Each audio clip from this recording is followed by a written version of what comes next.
Science fiction in the 21st century has somewhat gravitated towards the fiction aspect of the genre, with the science part often being used more for justification for a space setting or odd future technologies, no matter how improbable they may be. In the sci-fi I tend to enjoy, there is some happy medium between both science and fiction that allows for the work in question to comment on either modern society or situations society may face in the near future.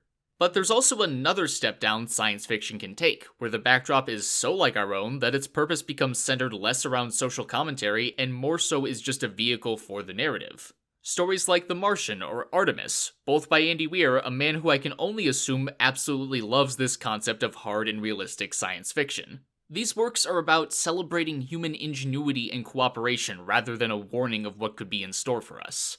And in this same category of story is an anime from 2012, Space Brothers.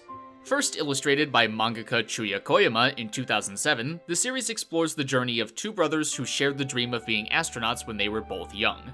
Fast forward almost 20 years, and we see that the younger brother of the two, Hibito, is on the cusp of achieving that dream, while the older brother, Muta, feels about as far away from it as he could possibly be. But after going through a sudden upheaval, he decides to jump on an opportunity to become an astronaut as well, aiming to catch up to his younger brother. What follows is a slow-paced but incredibly detailed and I can only assume accurate portrayal of the astronaut selection program in Japan. I say assume because while I wasn't able to find much on the specifics behind the selection process beyond basic training and general physical/psychiatric exams, from what people online have said, other aspects such as the layout of the Kennedy Space Center and JAXA headquarters are very accurately depicted. Likewise, the anime adaptation had a number of hoops it had to jump through, some optional, others not so much. For example, according to those who worked on the show, basically any shot or scene that featured NASA's logo or specific facilities was subject to and needed their approval to ensure accurate representation. And when you figure that a large portion of the training takes place at NASA in Houston, that's a considerable amount of checking. And the completely optional hoop the staff jumped through is incredibly cool because it involved the International Space Station. Specifically, episode 31 of Space Brothers features the first ever bit of audio recorded in outer space for the purpose of voice acting. A bit of trivia that actually holds narrative significance for several reasons. Indirectly, it's fitting, as this was the first episode we saw Hibito in space for, but we also see a flashback to when both he and Muta got to have a conversation with astronaut Akihiko Hoshide, who was aboard the ISS.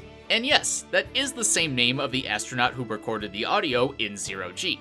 It is so meta in the best way possible. So given this level of effort, it wouldn't really be surprising at all for the manga to be the same. Partially because mangaka, and anyone really, likes to write stories with elements or themes they're passionate about. And that often then shows in the level of detail that gets incorporated. Also, it helps that Chuya Koyama might be a tad bit psychic.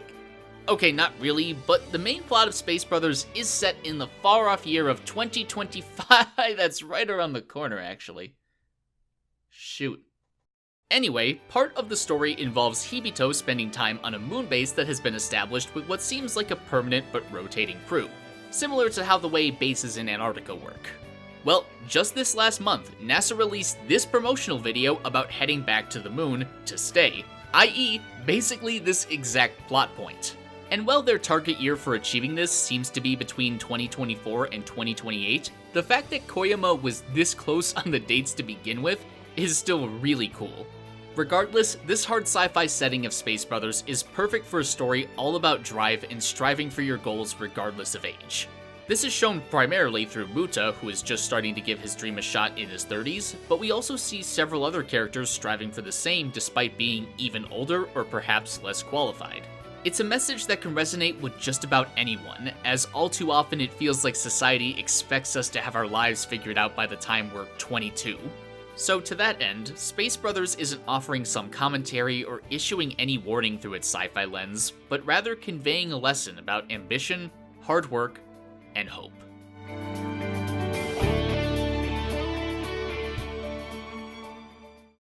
Hi, just popping in at the end here to tell you that this video was a part of a bigger collaboration called the AniTuber Anthology. It's been running for a few years now, and I got to participate this year, and it was a lot of fun. So down below and at the end here, there will be a link, and you should definitely go give it a watch. A lot of awesome content creators covered a lot of awesome shows in a lot of awesome and unique ways. So check it out, you might find a new favorite AniTuber or series.